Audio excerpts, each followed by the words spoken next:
In today's tutorial, we will explore a new feature in Meta Ads that is ad set budget with flexibility. अभी तक दो ही veg होते थे budget allocate करने के, या तो कैंपेन लेवल पर या फिर एड सेट लेवल पर। बट मेटा एड्स की इस न्यू फीचर के साथ आप एड सेट लेवल पर बजट अलोकेट कर सकते हो, बट साथ ही कैंपेन लेवल बजटिंग का भी आप कुछ बेनिफिट ले सकते हो। So let's jump into Meta ads interface and start learning. Okay, then understand करते हैं ad set level budget with flexibility को।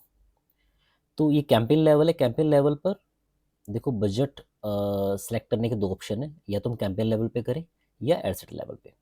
तो जो हम इसको एड सेट लेवल सेलेक्ट करेंगे तो यहाँ पर एक ऑप्शन आएगा जो ऑलरेडी टिक किया हुआ है, share some of your budget with other ad sets. Will share up to 20% of your ad set budget with other ad sets within this campaign only when it is likely to improve performance.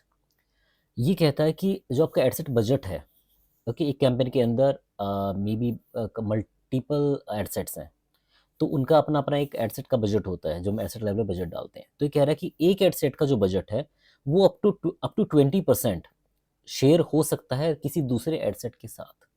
Okay, लेकिन वो तभी share होगा, उस पर condition क्या है, when it is likely to improve performance. अगर वो जो दूसरा एड सेट है, ओके, जिसके साथ बजट शेयर होने वाला है, अगर उसकी परफॉर्मेंस इम्प्रूव होती हुई लग रही होगी मेटा के एल्गोरिदम को, कोई और एड सेट है उसकी परफॉर्मेंस इम्प्रूव हो सकती है अगर किसी एक एड सेट का कुछ बजट वहाँ पर शेयर हो जाए तो। ठीक है, तो ये ऑप्शन आप इसको चाहो तो अनटिक भी कर सकते हो। फाइन। पहले क्या होता था, सिर्फ दो ही ऑप्शन होती थी, कैंपेन लेवल पे आप बजट डाल सकते थे या फिर एड सेट लेवल पर।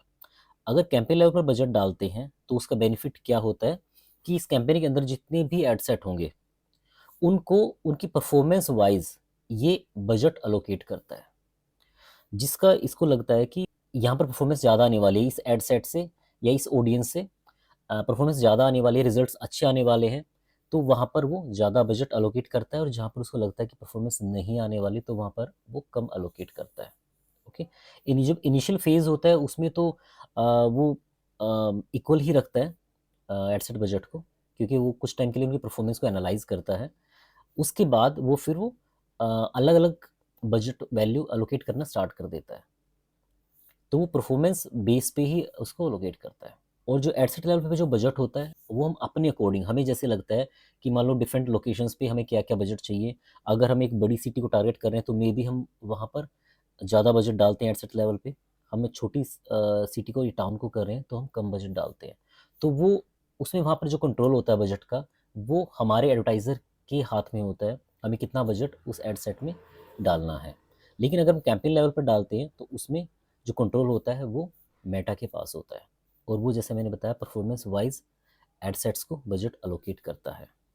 तो जो हम एड सेट लेवल पे अभी तक जो बजट डालते आए हैं उसको हम चेंज भी कर सकते हैं। एक दिन हमने कुछ बजट रखा है, दूसरे दिन हमने उसको चेंज करके अलग कर दिया। ओके, सो यहाँ पर हम जो बजट डालते हैं एड सेट लेवल पे उसका बेनिफिट क्या होता था कि मान लो आपको ना बजट फ्लेक्सिबल रखना है, मतलब कि आज कुछ और बजट है, नेक्स्ट डे कुछ हो रहा है, या मान लो आपको वीकली बेसिस पे आप चेंज करते हो budget. Fine, as per the as per demand of your product, या जैसे भी आपको लगता है कि कुछ वेरिएशंस आती हैं वीकली बेसिस पे या डेली बेसिस पे, तो आप उस बजट को चेंज करते हो, उसमें सारा कंट्रोल आपके हाथ में रहेगा। और कैंपेन लेवल पर जो हम बजट डालते हैं इसका एक एग्जांपल ई कॉमर्स बिजनेस हो सकता है। आप जब ई कॉमर्स के लिए कैंपेन रन करते हो तो जो सेल आती है वो कहीं से भी सेल आए, दैट डजेंट मैटर कि किस लोकेशन से सेल आ रही है। मेन मैटर क्या करता है कि सेल प्रॉफिट आरओआई वो मैटर करता है, लेकिन किस लोकेशन से आ रही है आपकी sale, so that doesn't matter. तो उसके लिए कैंपेन लेवल पे हम बजट को मेनली डालते हैं। एड्स लेवल पे जो हम जो बजट होता है जो कि इसमें कंट्रोल हमारे हाथ में होता है, जो मैंने अभी बताया था। तो ये किस केस में हम करते हैं जनरली, फॉर एग्जांपल एक रियल एस्टेट कोई बिल्डर आपका क्लाइंट है और उनकी जो प्रॉपर्टीज़ हैं वो अलग अलग सिटीज़ में हैं, तो आप क्या करोगे, अलग अलग सिटीज़ को आप अलग अलग बजट अलोकेट करोगे, मीन्स अलग अलग एड सेट को आप अलग अलग बजट अलोकेट करोगे।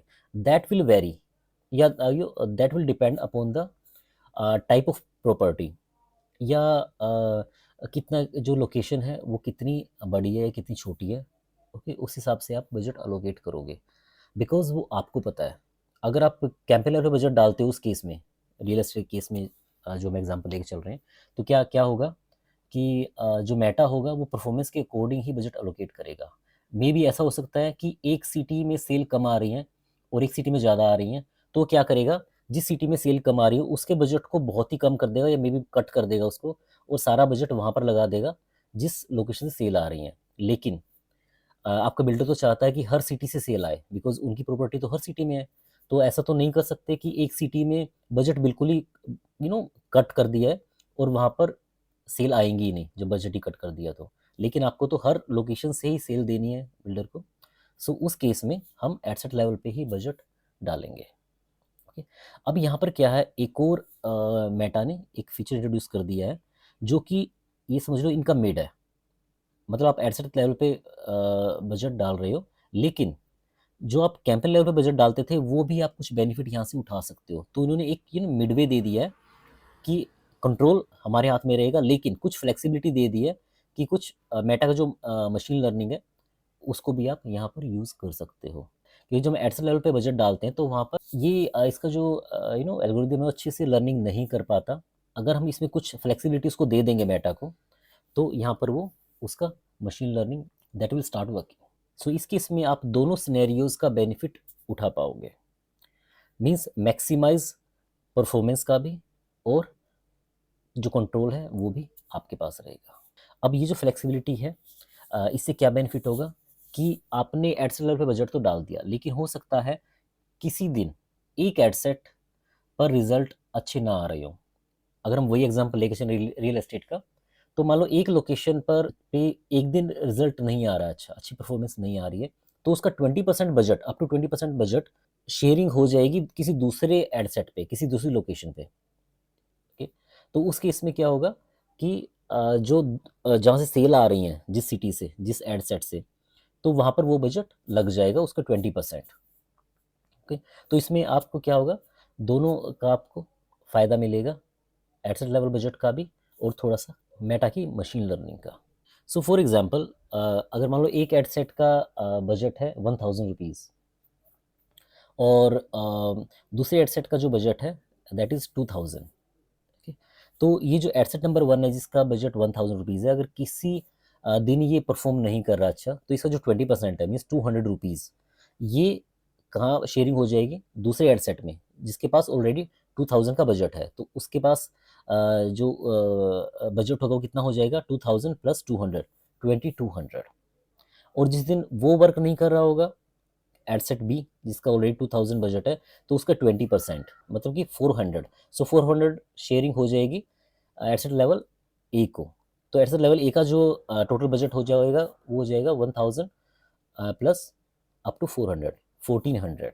आई होप आपको ये टॉपिक क्लियर हो गया होगा, और अब आप क्लियरली डिसाइड कर पाओगे कि आपको कब कैंपेन लेवल बजट यूज़ करना है, कब आपको एडसेट लेवल बजट यूज़ करना है, और कब आपको ad set level budget plus flexibility को यूज़ करना है। एंड या वन मोर थिंग, ये जो शेड बजट का जो ऑप्शन है ये गूगल एड्स में ऑलरेडी है, और इसका मैं ऑलरेडी एक ट्यूटोरियल बना चुका हूँ, उसका मैं लिंक ऊपर शेयर कर रहा हूँ। अगर आपने नहीं देखा है सो प्लीज़ आप उसको देख सकते हैं। And still if you have any query please write down in the comment section and I will definitely reply.